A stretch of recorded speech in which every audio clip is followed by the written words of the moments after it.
Kumusta? Welcome ulit sa Lenda Academy. Ngayon, tingnan natin kung paano kinocompute at binabayaran ang komisyon ng inyong mga collector ang collector compensation.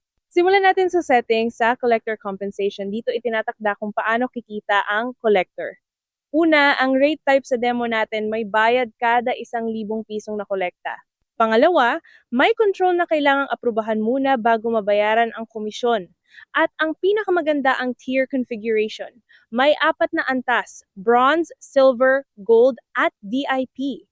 Habang tumataas ang kabuuang koleksyon ng collector sa isang araw, mas mataas ang tier at mas mataas ang kaniyang rate. Insentibo ito para mas magsipag maningil.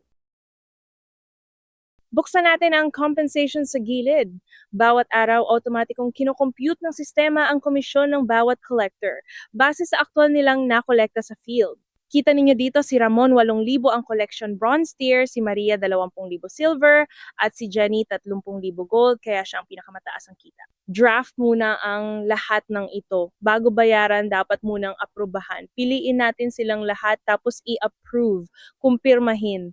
Ayan, approved na silang lahat, handa nang i-release. Ngayon, i-release na natin bilang payout batch. Pindutin ang go to release, heto ang lahat ng approved na komisyon, handa ng bayaran. Piliin natin silang lahat makikita sa ibaba ang kabuang babayaran. Lagyan natin ng batch number, ito ang magiging reference para sa accounting at ng maikling paalala. Tapos, i-release, kumpirmahin natin. Ayan, na-release na ang buong batch. Lumipat sa release ang halaga at ang kumpletong tala ng payout makikita sa payout history. Buksan natin ang payout history. Nakatala dito ang bawat batch na na-release. Pindutin natin ang distribution and payslips ng batch na kagagawa lang natin. Ito ang distribution sheet ng buong batch, ang listahan ng lahat ng collector at kung magkano ang matatanggap ng bawat isa. At may sariling payslip ang bawat collector na pwedeng i-print o ipadala kompleto ang detalye ng kanilang kita para sa araw na iyon. Malinis, dokumentado at handa nang ibigay sa inyong mga kolektor. At iyan ang collector compensation ng Lenda! I-recap natin.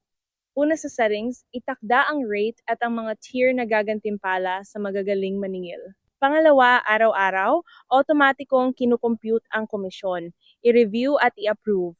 At pangatlo, i-release bilang isang batch, tapos kumuha ng distribution sheet at mga payslip. Kung may pagkakamali, pwede ring i-reverse ang isang na-release na komisyon, may pag-aproba din ang prosesong iyon. At makikita mismo ng collector ang kaniyang kita sa sarili niyang app. Sa susunod na module, tutuklasin natin ang approvals at audit logs, ang maker checker, at ang kumpletong audit trail na nagpoprotekta sa inyong operasyon. Kita-kita tayo doon!